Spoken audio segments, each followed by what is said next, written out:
Hi friends, welcome back to our channel.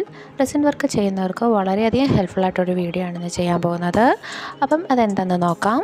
Resin work ചെയ്യുന്നവർക്കറിയാം, our face ചെയ്യുന്ന ഏറ്റവും വലിയ problem ആയിരിക്കും നമ്മൾ ഡീമോൾഡ് ചെയ്യുമ്പം ഓവർഫ്ലോ ചെയ്തിങ്ങനെ ഡ്രൈ ആയിട്ടിരിക്കുന്നത് കളയാൻ. അപ്പം അതെങ്ങനെയാണ് കളയുന്നതെന്നുള്ള ഒരു ഈസി ടിപ്പ് കൊണ്ടാണ് ഞാനിന്ന് വന്നേക്കുന്നത്.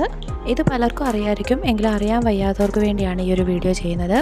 അപ്പം എങ്ങനെയാണിത് ചെയ്യുന്നതെന്ന് നോക്കാം. അപ്പോൾ ഇങ്ങനെ എസിസ്റ്റായിട്ട് വന്നേക്കുന്ന ഈ ഒരു റെസിൻ കളയാൻ വേണ്ടി നമ്മൾ യൂസ് ചെയ്യുന്ന ഒരു ടൂളാണ് ബ്ലേഡ്. അപ്പം ഈ ഒരു ടൂള് കൊണ്ട് വളരെ ഈസി ആയിട്ട് തന്നെ നമുക്കിത് കളയുന്നത് എങ്ങനെയാണെന്ന് നോക്കാം. അതിനുവേണ്ടി പുതിയൊരു ബ്ലേഡ് തന്നെ എടുക്കണം. അപ്പം നല്ല മൂർച്ചയുള്ള ബ്ലേഡ് ആയതുകൊണ്ട് ഇത് കൈകാര്യം ചെയ്യാൻ വളരെയധികം സൂക്ഷിച്ചു വേണം, അല്ലെങ്കിൽ കൈയൊക്കെ മുറിയാൻ സാധ്യത കൂടുതലാണ്. നമ്മൾ ഫസ്റ്റ് ലെയറൊക്കെ ഒഴിക്കുമ്പോൾ ഇങ്ങനെ എസിസ്റ്റായിട്ടൊന്നും വരാൻ ചാൻസ് ഇല്ല, കാരണം മോൾഡിനുള്ളിലായത് കാരണം അങ്ങനെ വരില്ല.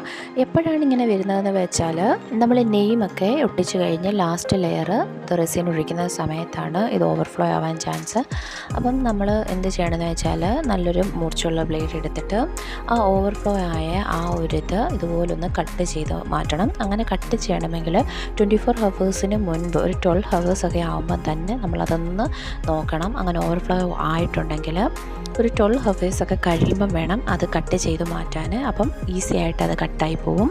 യാതൊരു കാരണവശാലും 24 ഹവേഴ്സ് കഴിഞ്ഞാൽ ഈ ഒരു ബ്ലേഡ് കൊണ്ട് ഇങ്ങനെ കട്ട് ചെയ്യാൻ നോക്കരുത്. അപ്പം നമ്മുടെ കൈ മുറിയാനൊക്കെ സാധ്യത കൂടുതലാണ്. കാരണം അപ്പോൾ ഭയങ്കര ഹാർഡായത് കാരണം കട്ട് ചെയ്ത് മാറ്റാൻ ഭയങ്കര പാടായിരിക്കും. അപ്പം റെസിൻ വർക്കൊക്കെ ചെയ്യുന്നവർക്ക് ഒരു വളരെ യൂസ്ഫുൾ ടിപ്പായിരിക്കും ഇത്.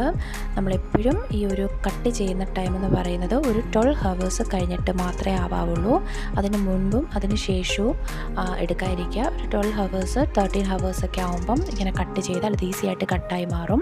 അപ്പം ഇങ്ങനൊരു സിറ്റുവേഷൻ വന്നാൽ മെയിനായിട്ടും ശ്രദ്ധിക്കേണ്ട കാര്യമാണ്, എടുത്ത് പറയുകയാണ്, 24 ഹവേഴ്സ് കഴിഞ്ഞാൽ ഇത് കട്ട് ചെയ്യാൻ നോക്കരുത്. കാരണം ഓൾറെഡി നന്നായിട്ട് ഡ്രൈ ആയി കാണും. അപ്പം പിന്നെ ഇത് കട്ട് ചെയ്താൽ അതും നല്ല മൂർച്ചയുള്ള ബ്ലേഡ് ആയതുകൊണ്ട് കട്ട് ചെയ്യാൻ ഭയങ്കര പാടായിരിക്കും.